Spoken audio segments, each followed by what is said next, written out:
certainly, first I want to commend, South Florida. I thought Murray Bartow had them ready to play. Came out, focused. They came out focused and engaged. I thought our guys really, everybody is a talent. When you play Division I basketball, you've got to respect your opponents. I don't think that was the case. I just think that they were pretty good, and they've got new energy, with Coach Bartow leading them. So, and I'm sure that coming in here was they wanted to play well.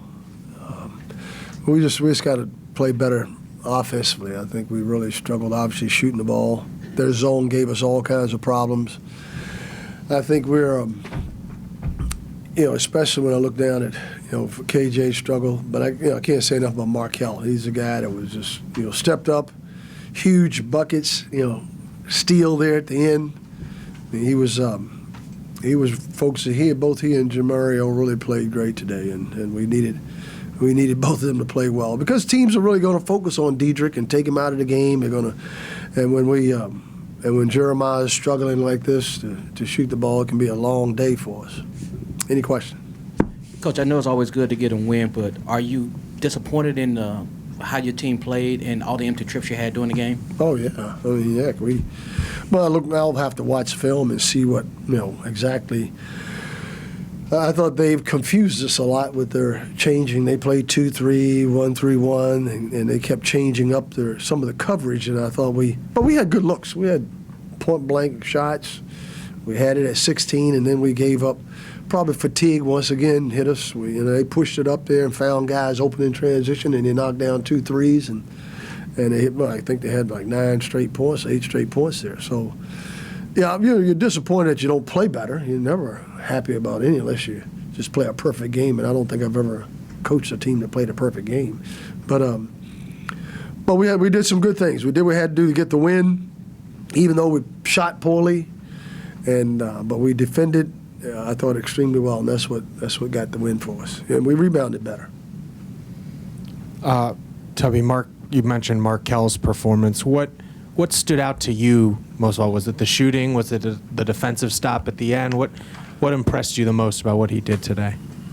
Well, I thought he was, focused, energy. His energy was great today, and he was, he didn't hesitate when he caught the ball, when he felt like he was open and uncontested. And he got on the boards.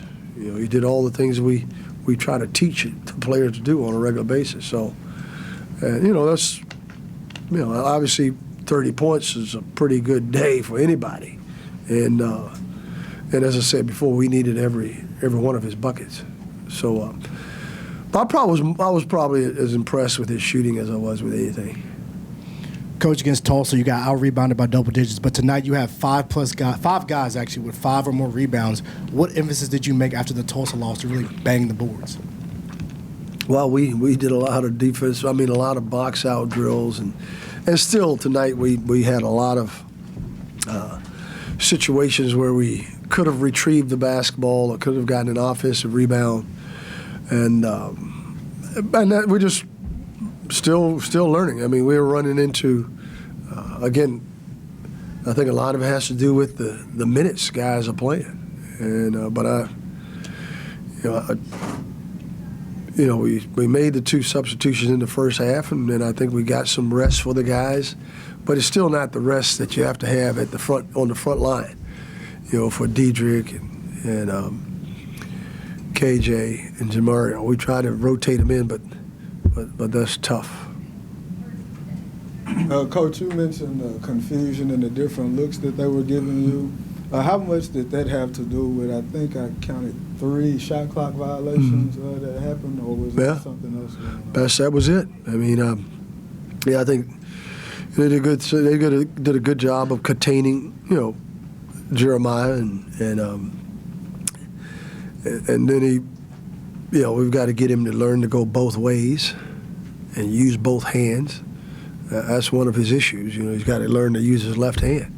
His right hand. So that's something that I think.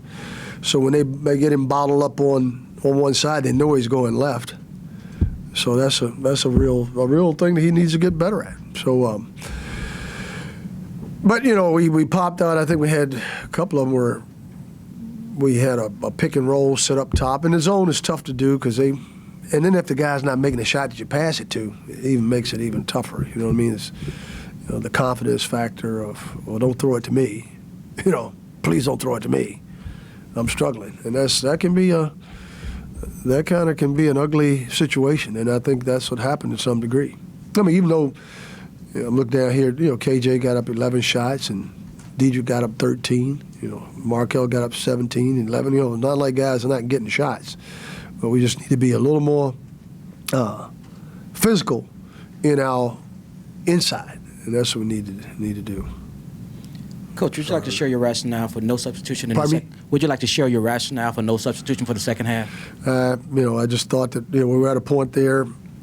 We're ready to make a substitution, and next thing you know, they're making we weren't playing that well. We made some shots, but we still weren't really executing properly. And my staff was saying, "Coach, you need a sub." I'm saying, well, Keon is, he played okay for the 6 minutes he was in there, but it's tough to put him in those situations when the game is as physical as it is, and they made that run. It was right at, I think we had 14 to 16 and ready to make a sub. Next thing you know, that was a great time to get a sub in there and get some rest, because I think it was around the 9-minute mark. But I really believe the guys, they get their rest. We had a bunch of timeouts. We called a timeout. They called, So I don't know that that's much of an issue at all. A lot of teams play a lot of players, a lot of minutes. I mean, a few players, a lot of minutes. And that's what we have them to work with. You mentioned the zone defense, and you mentioned that you thought you got some pretty good shots. Can you, going forward, it seems like it might be something you see more of. Can you beat a zone effectively when you have one guy who's really hitting threes consistently? No, not really. But I thought even attacking the basket, I think they had about 8 or 9 blocks on us. So we were, when we go inside, we've got to come away with something. And I thought that's where our biggest challenge was. As we probably, I remember a couple times, Dedrick was inside, and we got a shot block. We just got to make sure that we jump stop and find somebody open. When 2 or 3 guys around, you gotta move the ball, especially against the zone, because it's going to be 3 guys around you when you throw the ball inside. You got the wing guy, the center, and you got the guy up top. So you're already surrounded. So you need to make the extra. And we did early in the game. We caught it in the post. We caught it at the high post, bounce pass, dunked it, threw 2 of them like that, and then we stopped going inside. Thanks, Coach. Okay. Thank you.